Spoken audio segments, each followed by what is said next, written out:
Well, namaste to you all. Welcome to today's live broadcast from the Hindu Academy. My name is Nishit Kotak. Welcome once again. Today is a very special day. It's a day to celebrate and honor some very important people and um, festivals within the Hindu calendar. So we are celebrating Swami Vivekanand Jayanti today. We are also celebrating Makar Sankrant, which is an important Hindu festival, especially marking the start of the sort of spring, or you could say the season for farmers, so that we can get a good crop for our families, etc. We also have the same festival in different other parts of India. We got Lori, we've got Pongal as well. So for those of you who are celebrating these occasions, we wish you all the very best for it. And today we're going to start off with a focused topic, which is going to be none other than the Rishi of modern times, Swami Vivekanand. It's a fitting start to today's session.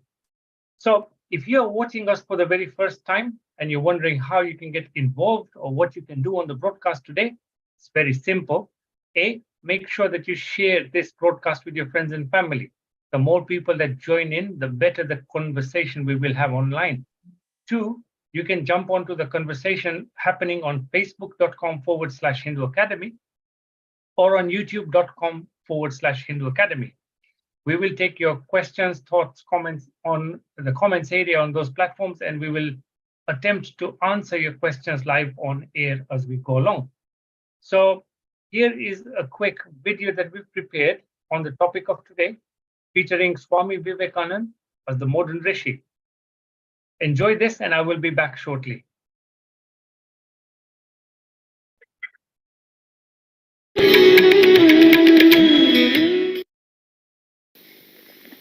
One day this Narendra told Ramakrishna, look, I'm starved. I want to be established in God experience continually. I love to be get myself in that state of mind where I experience God continually. Please help me. You would have thought any guru would say, oh, what a lovely disciple. He wants nothing but God experience. He doesn't want money. He doesn't want to chase after women. He just wants God experience. What more can I expect? And the guru would have been pleased, saying, well done, my boy, and pat him on his back. The moment Vivekananda said, I want to be established in that, please, put me in that state. Ramakrishna, you would have thought he would have pat him and said, nice boy. It didn't work like that. He said, oh, I am so disappointed in you. He said, disappointed in me? He said, I'm so disappointed in you. You, I thought, are a great tree, huge oak tree under which a lot of people will be able to sit under your shade and get relief. You are not here for your personal salvation, silly boy. You are here for the salvation of whole of humanity. Why are you becoming like a beggar? Asking for your salvation? I thought higher of you. He told him off. Imagine being told off by a guru for saying, please let me be established in God. I don't want money, I don't want anything, I just want to be God experience. Say, you are horrible man, you are horrible. You are not meant for that. You see, why am I stressing this? This is the vision of Vivekananda, and this becomes visible in later days. He is not here for personal salvation, saying, let me find God, get moksha, end of delusion of this life and all these limitations. Let me let me touch base with my real being, become infinitely involved with the infinite. Give up this finite. Shrug it off.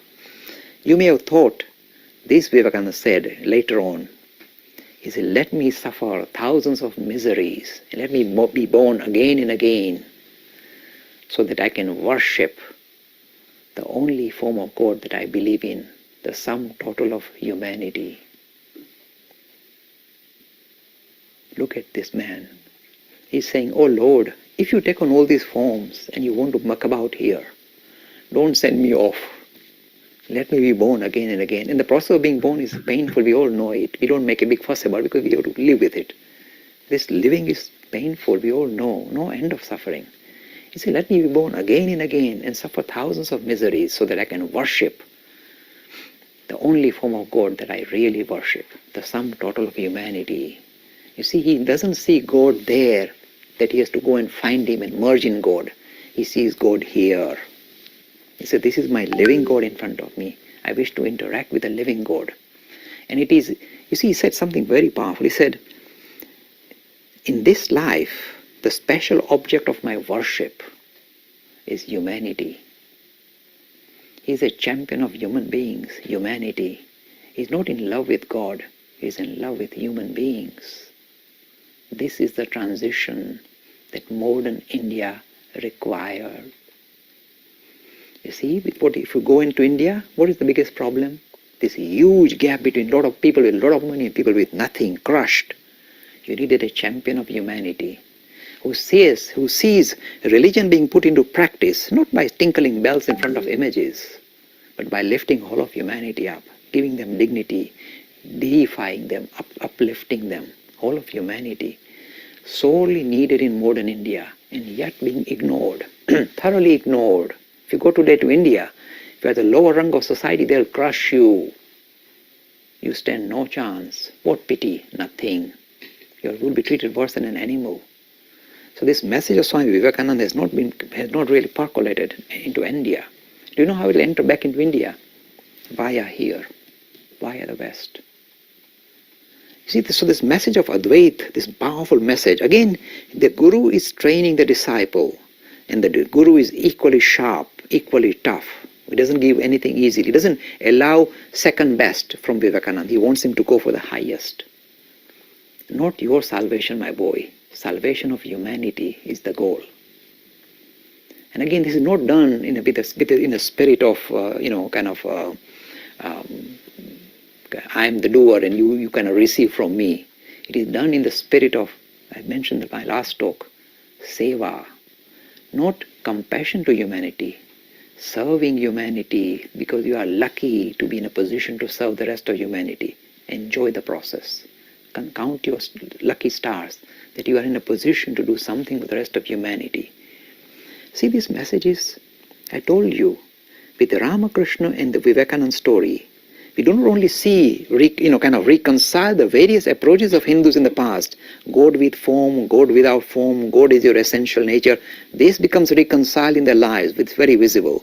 But I told you, it's not just the past catching up with us, but the past producing a modern proponent, a modern hero who is now looking to the future and presenting spirituality suited to this age, the 21st century. And you see, this material is so dramatic. Look around the field, look around. You see, you hear, there are all lovely people in the world today. A lot of good people, doing a lot of good work. We do not underestimate anybody or undermine anybody's efforts.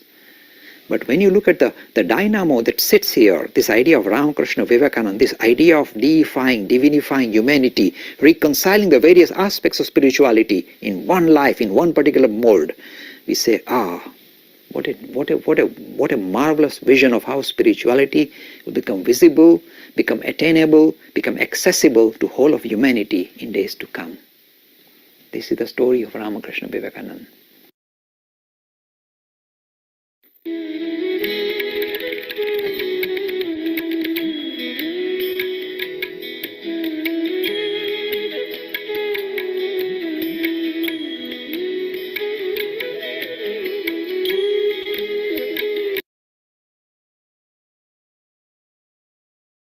Fantastic, and what a great way to start today's session. We've got loads to talk about. I'm going to hand it over to Manish Bhai. We've got full house today. Welcome to the team from Hindu Academy, Manish Bhai, Sita Ben, and Vijay Bhai. So, Manish Bhai, we have a very interesting set of topics today to cover. I will pass it over to you, and then we will be back shortly after that with some general Q&A for the viewers' questions. Thank you, Nishit Bhai.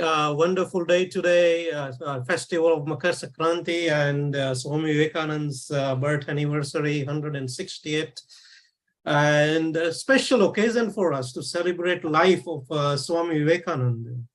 I went to India last year and I went to Haridwar, and in Haridwar, the Ramakrishna Mutt, they have set up a big hospital.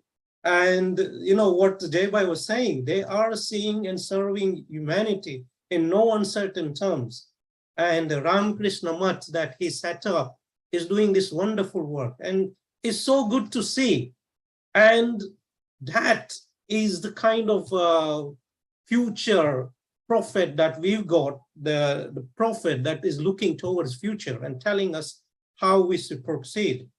So Sita Ben, what is your thought on this message by Jai Bhai? Yeah, it's beautiful. I mean, Dad this was his driving force, this was his life, the teachings of Swami Vivekananda and Sri Ramakrishna, and that's what inspired him to set up the Hindu Academy in the first place. So I think it's beautiful. The vision of Swami Vivekananda and Sri Ramakrishna is so relevant and so powerful and so necessary for the world. And it's a shame that, you know, as Dad has said so many times, these spiritual masters are not recognized in their own time. If you look at the life of Sri Ramakrishna, there was just a handful of disciples around him, and he had the most dynamic, the most powerful message. So it takes a long time for it to filter through into humanity. But Ramakrishna had this wonderful sort of powerhouse, Swami Vivekananda, and he sort of sent him to the West, and he was able to sort of sow the seeds of spirituality. That's always Dad's word, sow the seeds of spirituality in the West, because he could feel that he went for two reasons. The first reason he went for was for a very practical reason, because he spent a long time wandering around in India and he saw the poverty, he saw the degradation of the Indian people, and he was heartbroken that a nation which has been so centered in spirituality, how can the people live like this? He was completely heartbroken. He would cry and cry. What can I do for them? And the thing that he did was he said, let me go to the West. They're affluent, they're an affluent nation. Let me see what little I can do for the poor people of India. So that's one of the reasons that he went. But another reason is that the Western soil was somehow ready to accept a different sort of concept, because up until that point, you know, they'd had the Industrial Revolution and everything was very materialistic and all of that. And there was a time now for spirituality to be sort of brought to the Western mind. And Swami Vivekananda was able to sort of present these beautiful ideas of spiritual humanism, the divinity of all human beings. He was able to show that there are so many different pathways for making spiritual progress. So the people in the West were amazed at the things that he was saying, and they said, how can our Christian missionaries go to India to try and convert these people? We should be learning from these people. So it had a double benefit of Swami Vivekananda coming to the West. And we are lucky enough that, you know, we had these amazing ladies who were able to write down everything that Swami Vivekananda said, because without that, we wouldn't have had this amazing record. We wouldn't have had the complete works of Swami Vivekananda. So I think we are extremely lucky that he came to the West, and there were some ladies who were able to type up everything he said, and that is our source of inspiration today. So a lot to celebrate on his birthday. Vijay Bhai? Yeah, I mean, I can't add more than that. I mean, it's amazing. I mean, his life is so inspiring. I mean, there's so much to say on Swami Vivekananda. Even if you read the volumes, they're very tremendously inspiring. It just shows what kind of personality he is. I mean, to read something, you know, written by somebody may sound very clever, very intelligent, but you can see that Swami Vivekananda has experienced all this stuff that is actually written. And that's a big, big difference, because as Sita mentioned, you know, Swami Vivekananda went all over India. He's not somebody who just went to the West and, you know, interacted with all these powerful intellectuals and, you know, talked to all these professors. Actually, more than that, he spent far more time with the poor people in India. Some of the stories you hear, like one of them was, you know, when he was traveling into the forests of India with the Adivasis, he was sleeping in mosquito-infested forests. You can see next day when he wakes up, there's just mosquito bites all over his place. Yet he was cheerful. Why? Why would he do that? Because of his love for humanity.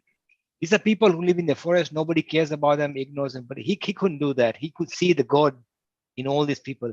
So he spent tremendous amount of time with, you know, really poor people. But by poor, I mean totally down and out, who have anything to eat, no roof over their houses. And you can imagine why have you ever wondered why he felt that affinity for these people? Because even the poorest people, he saw, you know, the kind of divinity in them, and he wished to stay with them. And that's quite interesting to see. It's a very unique example in that sense. And that's why when he started Ramakrishna Mission, I'm not surprised, because He's not jumping just, everybody does it. Oh, I'll give to charity, He's actually lived among these people for months on end.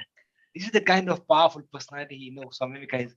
So when he talks, it just hits us because he's not just somebody who's talking flowery words. It's his life experience. And that's so important, remember. That's why it's so powerful. And it's so much. No matter how much you learn from him, it's always going to be too little. That's all I can add to that, Manish bhai. Wonderfully said, Sitaben, Vijay bhai. So when Swami Vivekananda went to West, there was no image of Hinduism. The West didn't know about Sanatana Dharma Hinduism. And as Sister Nivedita said, he actually reformed Dharma and taught the people, and he is the modern maker of Sanatana Dharma. What do you say to that, Vijay bhai? Absolutely true. I'll tell you something interesting. When if you read the history of America at that time, I'm talking about now when Swami Vivekananda went there, just in the end of the 1800s, there was a big, you'd be surprised, some were very affluent, no doubt. There was a vast majority of people who had, immigrated from the Europe to try and escape droughts and poor Europe. They went there. And they're so busy trying to survive. And they had a religion called Christianity, but even then they were not deeply into the religion. So you can imagine people who have never heard of Sanatana Dharma at all. They have no clue what it means. Even the word dharma is like, God knows, from the moon or something. And then you get Swami Vivekananda coming there and giving this dynamo stuff, right? Which is totally different from what they've ever seen. It's like, being hit by a whirlwind or a tornado, is in America. You can just hit him with a tornado of wonderful, profound ideas. Not only ideas of religion, but idea of universal, kind of universal spirit, idea of universal dharma. Don't forget, Swami Vivekananda didn't go there to vilify religions. He didn't do that. He said, as a lot of missionaries did at that time, he was there to show all of humanity as one. And that's why his message was so powerful and endearing. He didn't separate people out. He actually saw them as one. And as Jai Bhai mentioned in the video, the sum total of all the, humanity is a living God. And there's something he not just talked about, he actually practiced it. So when you go into America and you say these powerful words, I'm not surprised when even by religions and he give his first speech, it blew people away because they're only used to seeing only one narrow, road. That's it. And then somebody comes with a really profound message, I can see how it must have really hit them. It's something like a thunderbolt out of the blue. But the thing is not only that, as I mentioned earlier, so Vivekananda is not somebody who just spoke, he actually lived it. When you live this, idea of divinity and see God in humanity, then your speech is even 10 times more powerful. And that just hit you. So I can imagine why. That's why I think, I say Vedanta brought in America by Swami Vivekananda. But only America, actually whole of the Western world. And not only that, once he did that, actually even boosted India up as well. So, India was struggling, 1,000 years of invasion, then the Christianity, the missions are working really hard to get India, but as per their idea that we're all ignorant. So in a way, the work Swami Vivekananda did in the West also boosted India up. So all in all, tremendous, we're so lucky to have him in that sense. Sita? Yeah, I completely agree. I mean, as Vijay Bhai said, India had been through a tremendous period of oppression.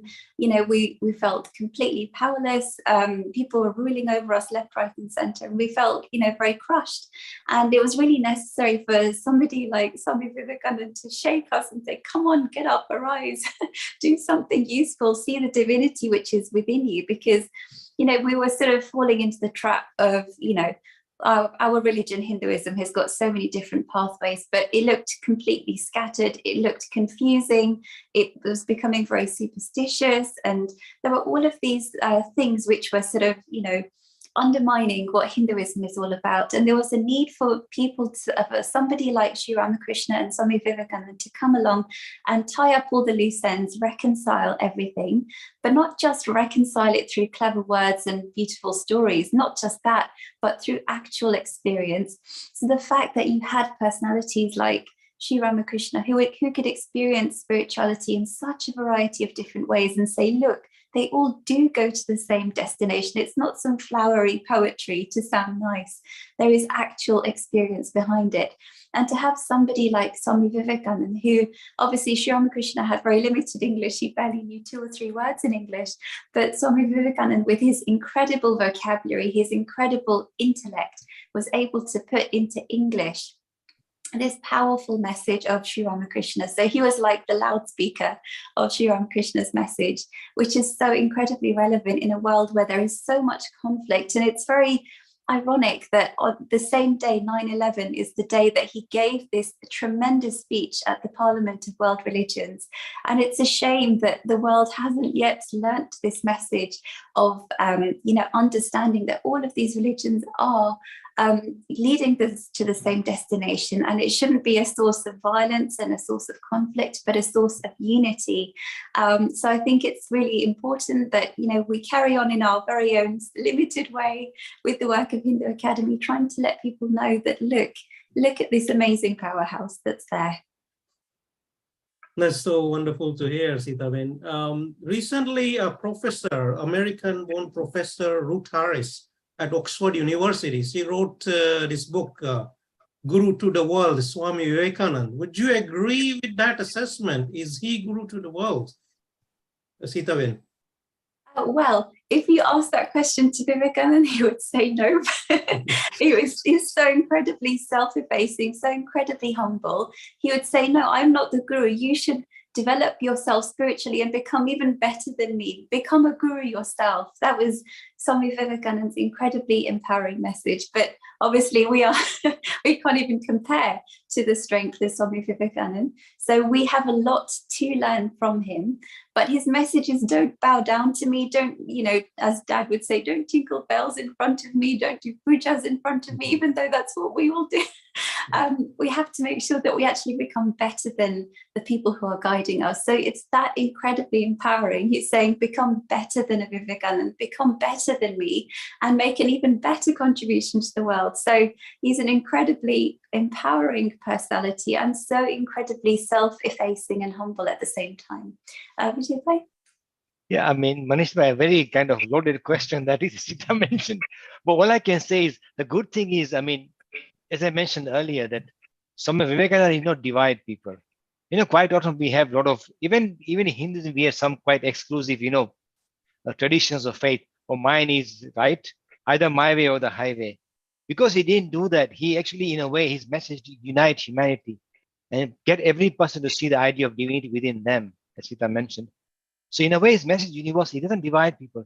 So in that sense, I would say he's the guru to the world, because quite a few gurus in this world are, as Sita mentioned, flock, build your flock, right? I'm the shepherd, you all my sheep, come.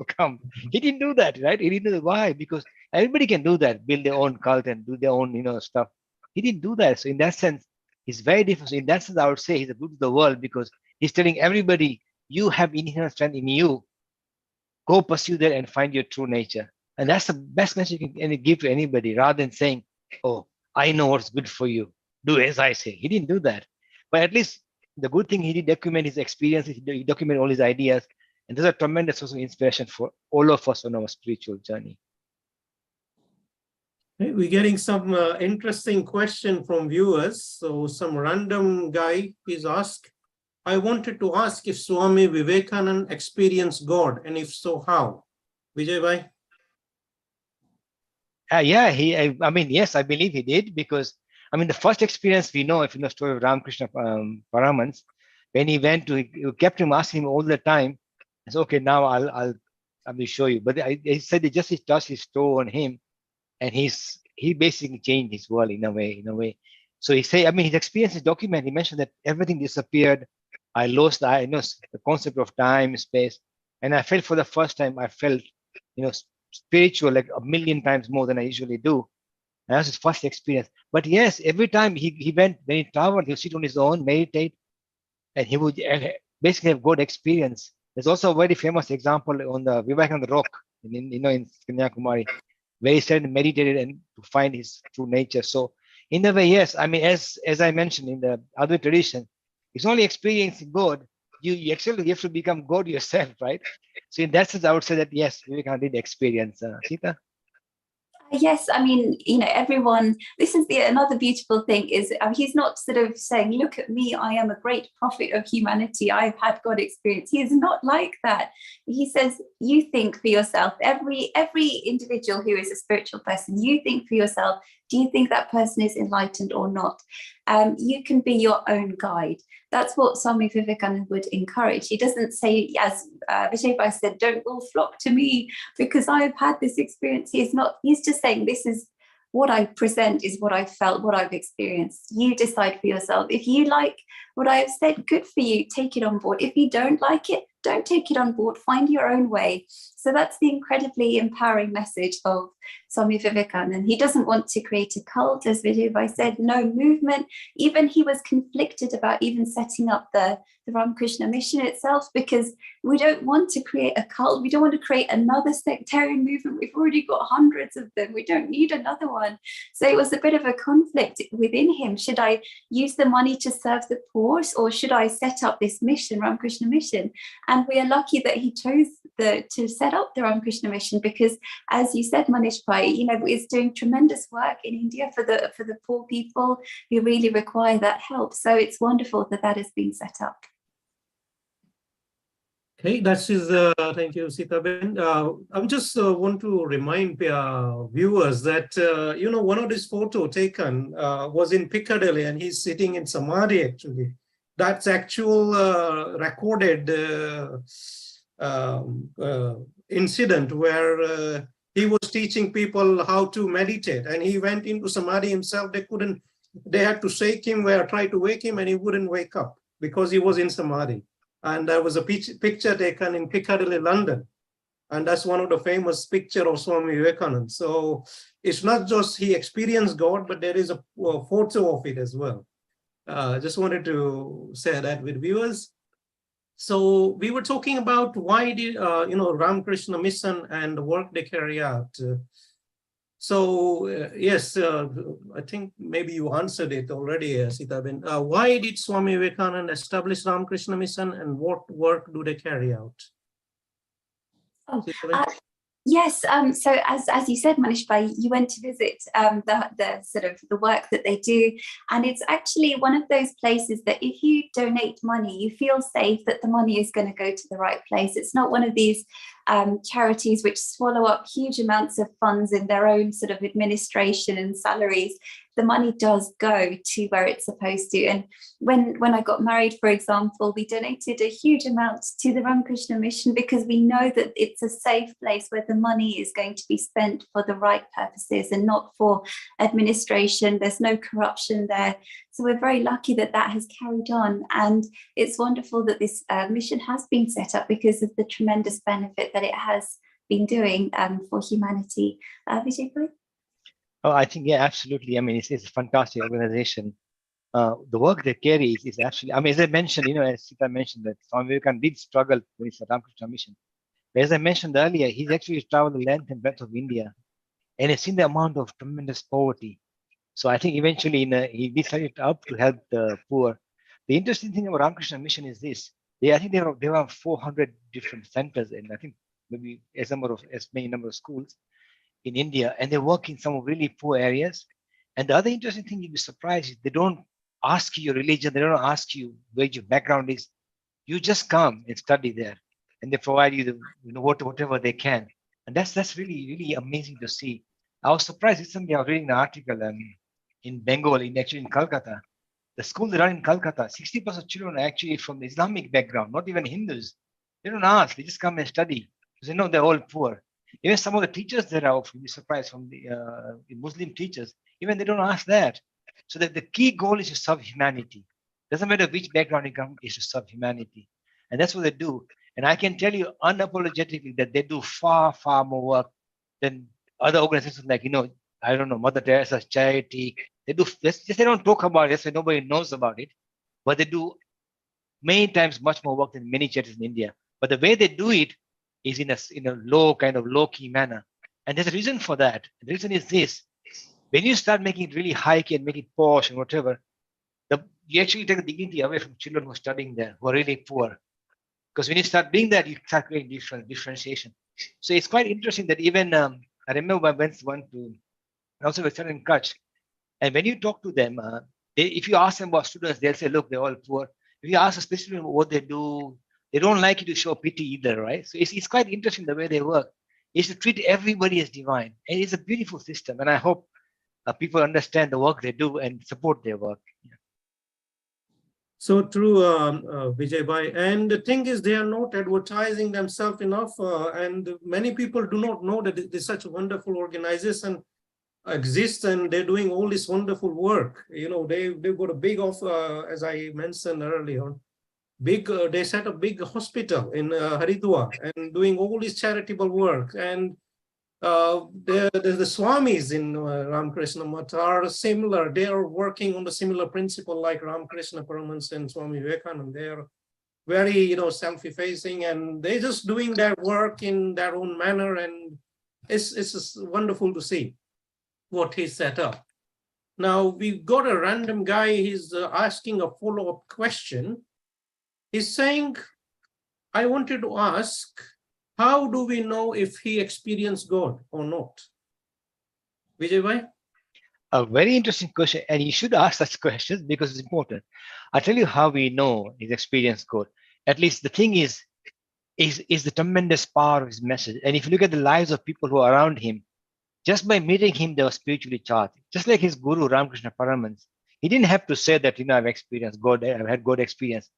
But when you go near people like that, believe me, you will feel it.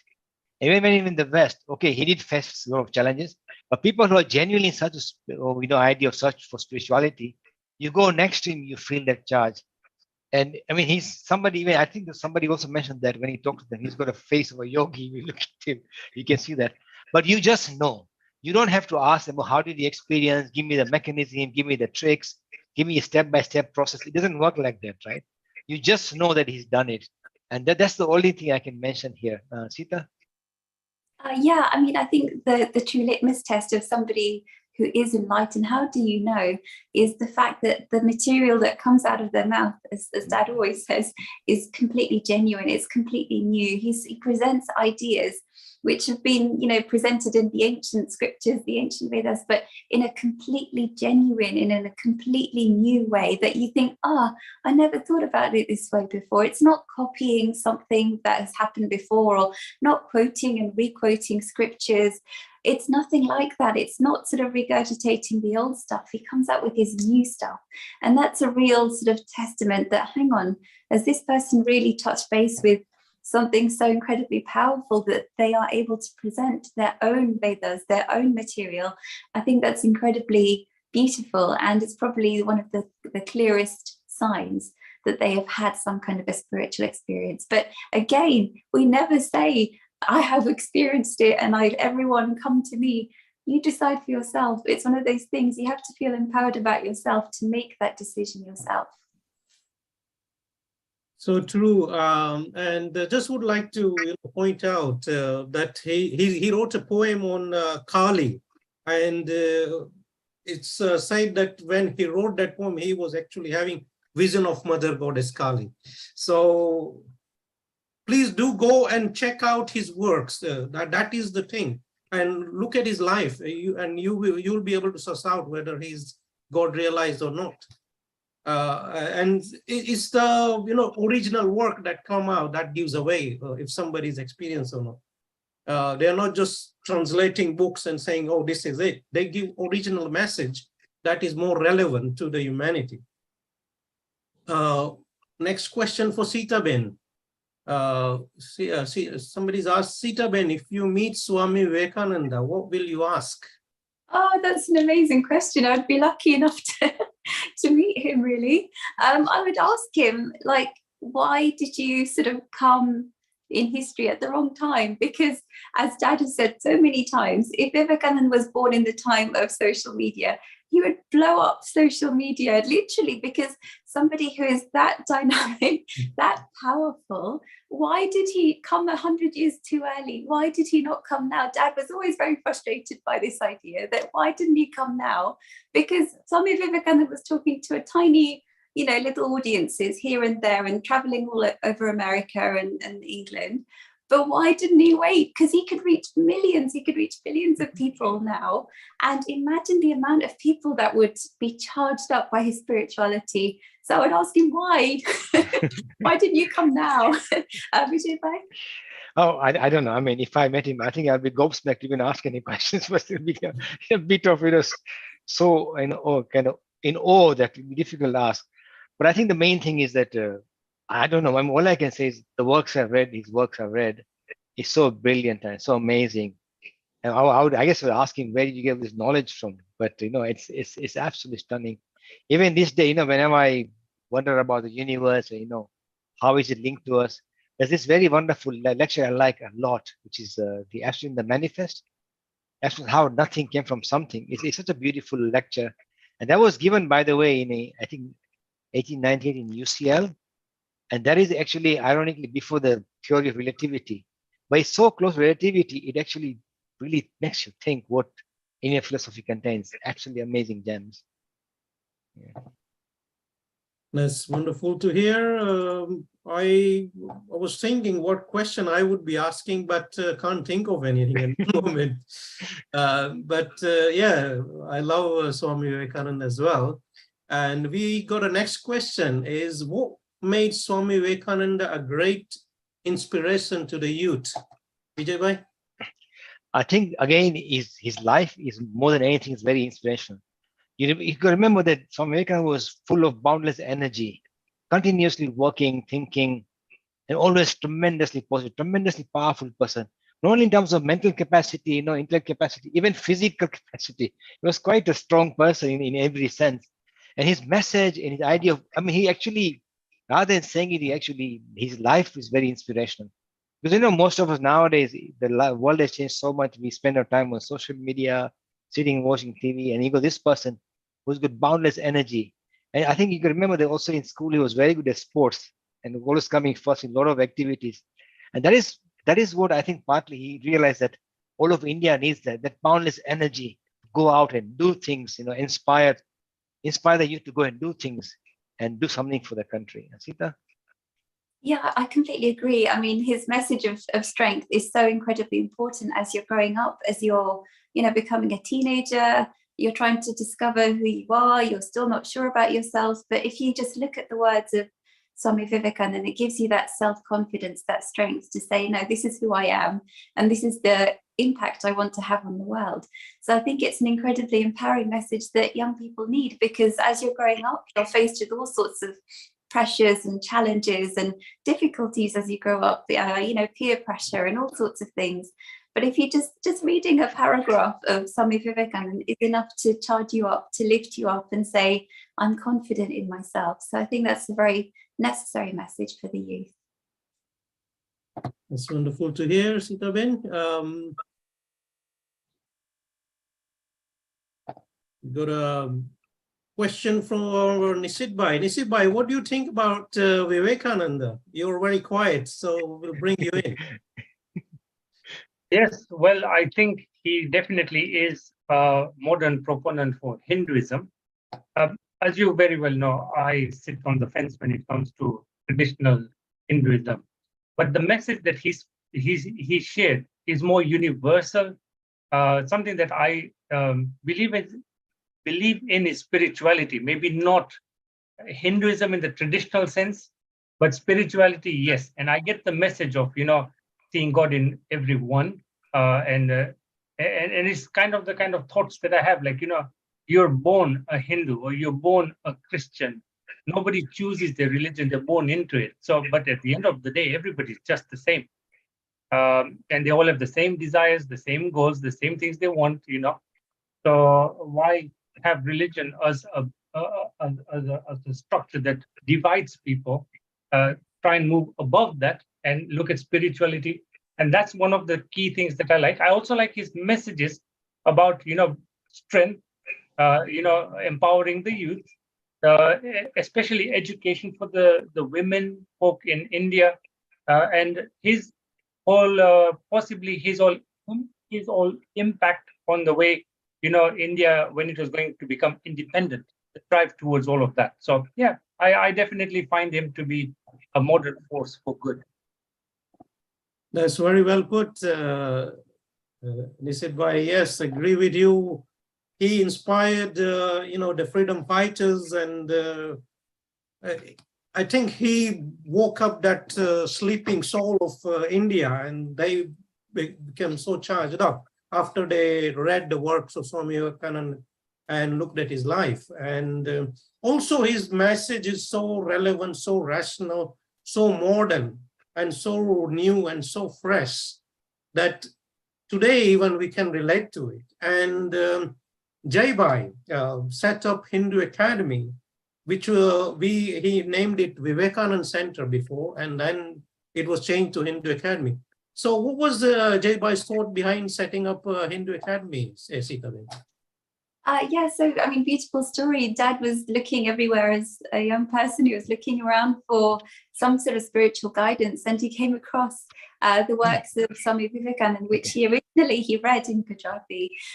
So he was completely blown away by what he read, and it completely transformed his life. And he was even conflicted during his university days. Should he read complete works, or he had to focus on his studies as well in physics?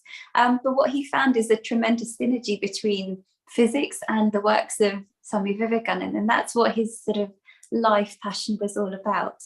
So obviously, time went past, and then he set up the Vivekananda Center because, obviously it was meant to be a class for children and young people. So it felt relevant to call it Vivekananda Center. And it started off in a very sort of humble way, as we've said before, with some little children just learning some stories about Hinduism. And then from there, it sort of grew and grew until the children started to grow up, and we started teaching GCSE level and then eventually A-level Hinduism.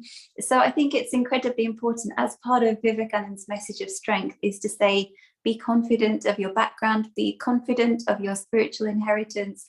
That was his sort of key message, because if you are spiritually strong as you grow up, it can help you deal with all of the sort of challenges that life will throw at you when you're growing up. So it's incredibly important to sort of embed these messages of spirituality right from a young age. And that's what Dad was passionate about. And as you all know, he spent the whole of his life just going around schools and colleges and universities.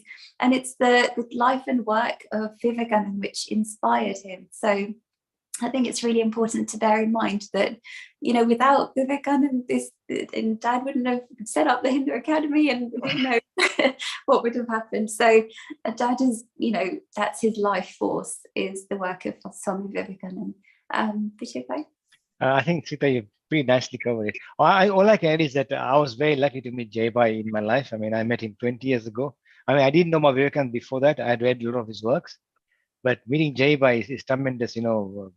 His energy, his dedication to pass, to carry forward the message of Vivekananda, and it's very relevant today in this world when we have so much factions, so many fissures in society. His message of spirituality and giving everybody dignity is so important. I think Jai spent all his life basically trying to do that. So yeah, tremendous stuff. Yeah, Manish Bhai. Wonderful stuff. Thank you, Vijay Bhai, Sitaben. We take the next question. What is Swami Vivekananda's message to the people of today's India? Vijay Bhai? I think the message today in India, I think is slowly percolating Indian society. I believe few years ago, you did a survey, and Vivekananda became the most voted as the most inspirational person all of India. I think the thing is, he's always done this because don't forget, India has been kind of almost downtrodden for almost 1,000 years. And his message, how to revive them, give them strength. As Sita mentioned, inner strength, the idea of being able to conquer anything, give them that inner strength. That is his main message to the youth of India, even today. And people are inspired by his strength. That's what India needs today, is to get immense strength and come out and give the world the precious gems that they have. And that starts with the youth having strength in themselves. Sita? Yeah, I think it's actually very relevant that India has got quite a young population, and it's full of youth. So what better place to plant the message of Swami Vivekananda, to be strong in yourself, to be able to go out in the world and make a difference. But the other day I was reading what Swami Vivekananda said about going out in the world and making a difference, because going out in the world is like your highest motivation. It's the best thing that you can do, to go out and help somebody. And you think that you're making a difference in the world, which is true. But sometimes when we go out and do that, we might think that, oh, you know, look at me, I'm doing such tremendous work and I feel very sort of proud about myself, I feel arrogant. But Swami Vivekananda brings us right back to the ground and says, look, the amount of work you do is limited, it's transient, it's temporary. Actually, the benefit is not for the people around you, it's actually for your own moral exercise.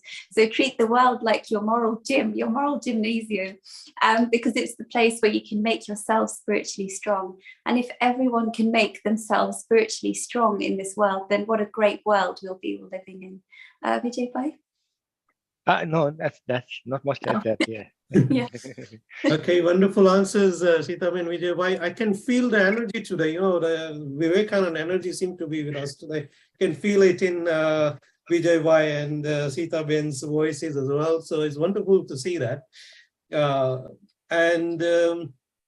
We just to remind viewers, Jai Bhai did many talks on Swami Vivekananda life and works. So there is a lot of material out there on our YouTube channel. If you look at Story of Vivekananda in a playlist, our Hindu Academy playlist, you will see many videos on Swami Vivekananda's life and teachings. And yes, you can find many the questions that have been asked in this forum. They're already been answered by Jai Bhai. So please do go. And somebody's asked how to start reading more of Swami Vivekananda.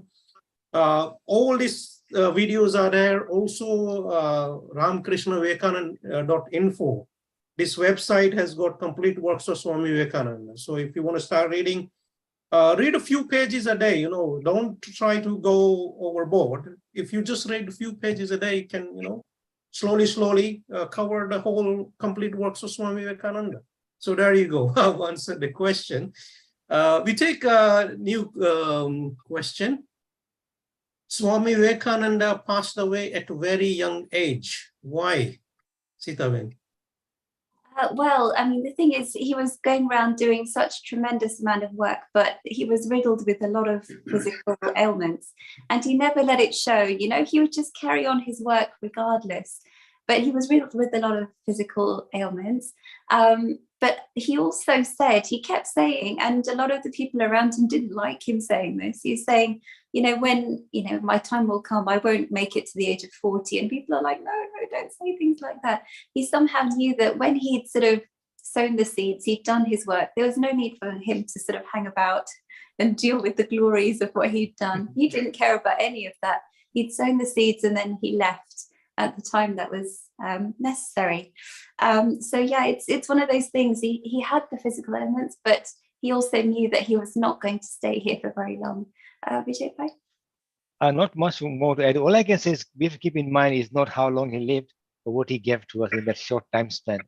And that is, I mean, it's not only unique in Swami Vivekananda, but quite a few of the examples, like, you know, Adi Shankara is a very good example. He passed the age of 32. There's quite a few people who have passed, great spiritual giants. But I think you can imagine the 9 volumes of Vivekananda and a lot more he has done in that short span of time. It's like, it's tremendous.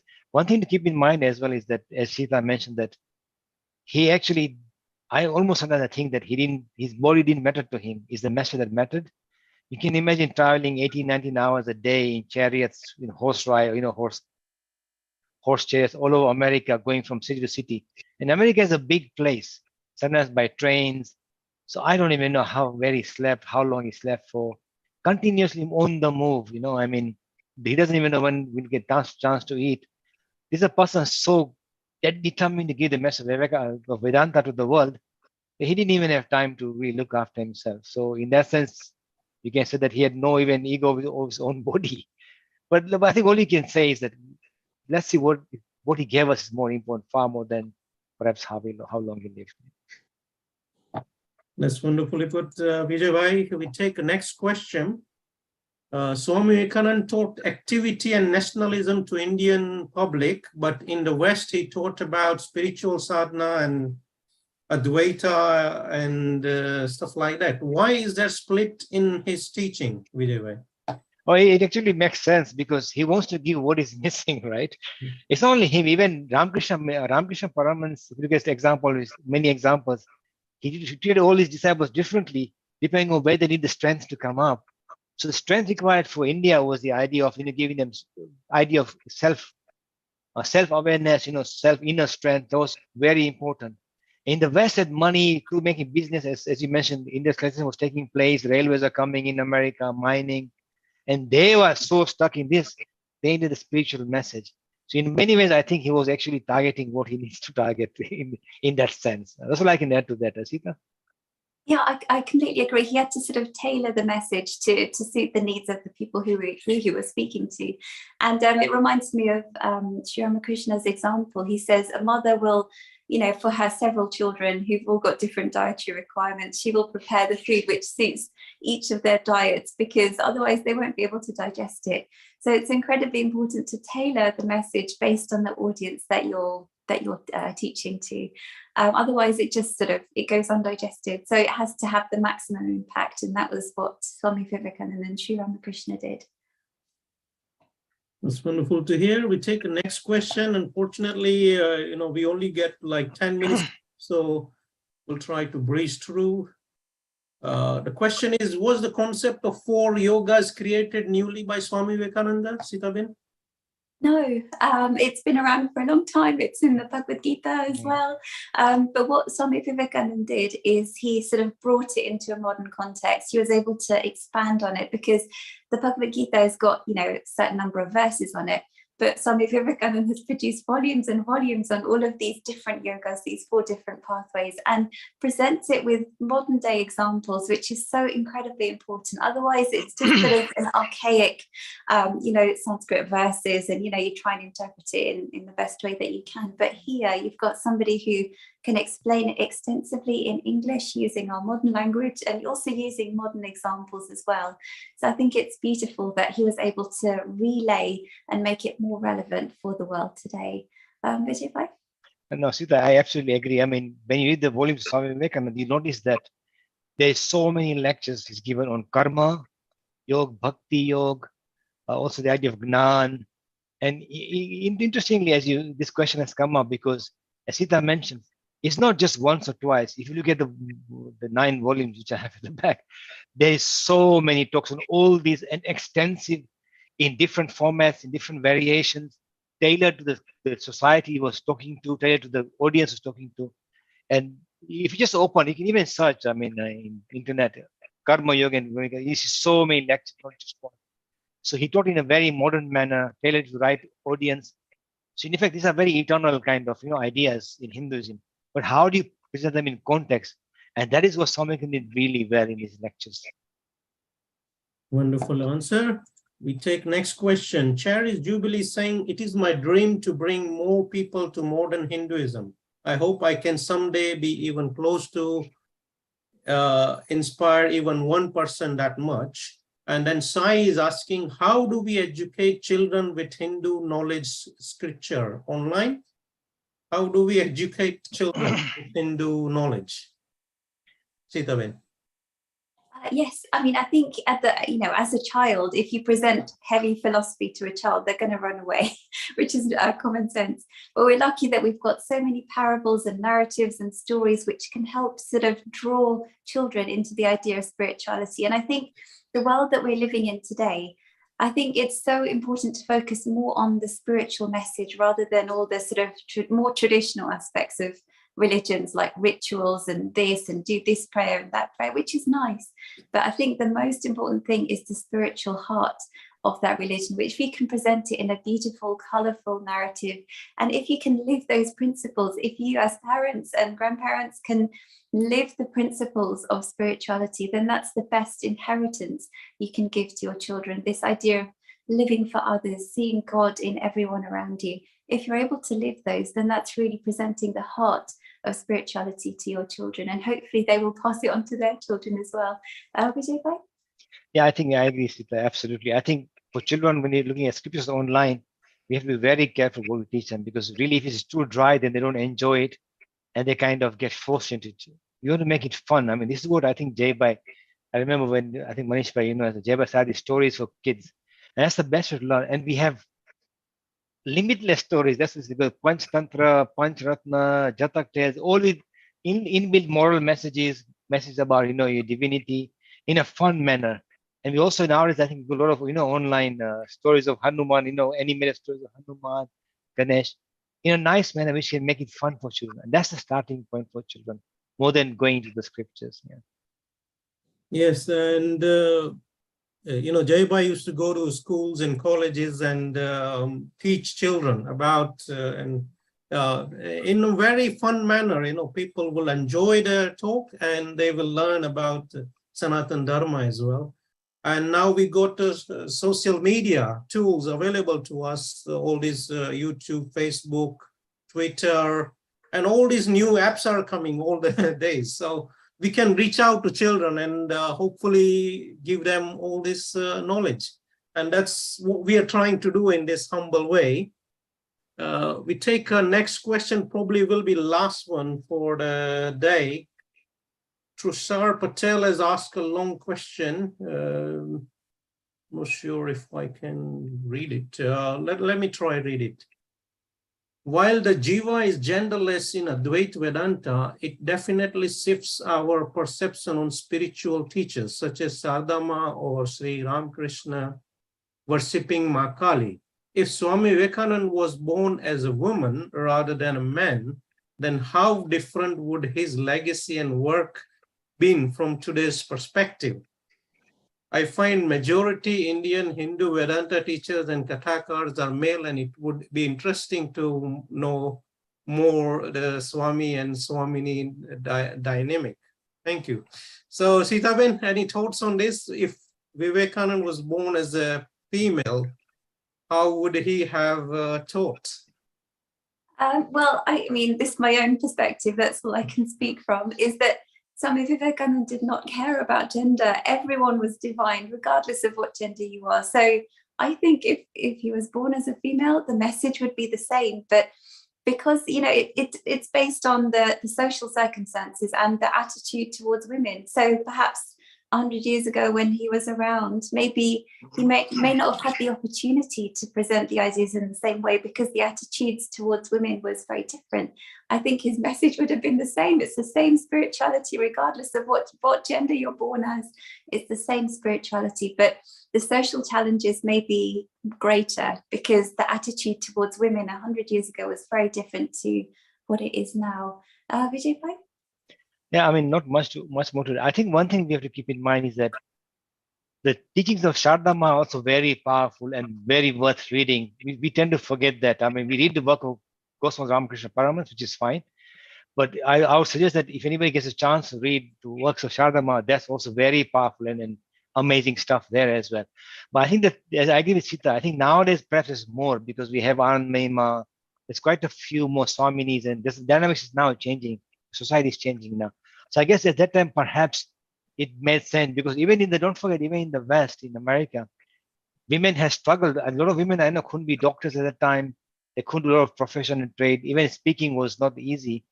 But all I can say is that Swami Vivekananda, as Sita mentioned, he did not see himself just because he's a man or whatever. And ironically, you'd be surprised, a lot of women were attracted to him. They felt very safe next to him in America. There's so many women disciples. I mean, he didn't see the difference. So, but I guess maybe social circumstances were such that at that time it perhaps made sense. But hopefully in the future, we will see far more, women out there who are spiritual, who work in the field of spirituality. Over to you, Nisit Bhai.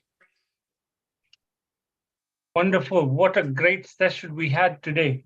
A dynamic modern proponent of Hinduism celebrating his birthday. Manish Bhai, it's 160, what, 162? 63? 160. Amazing. Where has the time gone? And 160 years on, his legacy still grows stronger and stronger. What a fantastic time to be alive in, yeah? So what I'd like to do is I'd like to end this session with a quote from none other than Swami Vivekananda. I'll just share my screen. And this is probably one of his more well-known quotes, which is Arise, awake, and stop not until the goal is reached. And it really captures the spirit with which he was sharing his message. So with that, we wish you all a wonderful week ahead. For those of you who are celebrating the harvest festivals again of Makar Sankrant, Pongal, Lohri, we wish you a great celebration over the weekend. And of course, as always, a huge thank you to the team here who've been fielding all those lovely questions that the viewers have been passing on. If your question hasn't been answered today, please don't worry, turn up next week and you'll have another opportunity to ask us your questions live on air. We only have 50 minutes we've run over today. So it's always nice to see the viewers engaging so very well, but we do have time constraints. So unfortunately, if your questions have not been answered today, you will have another opportunity next week. Bye-bye for now. Have a great week ahead. We will see you next week on Saturday, 2 o'clock as usual. Bye-bye for now.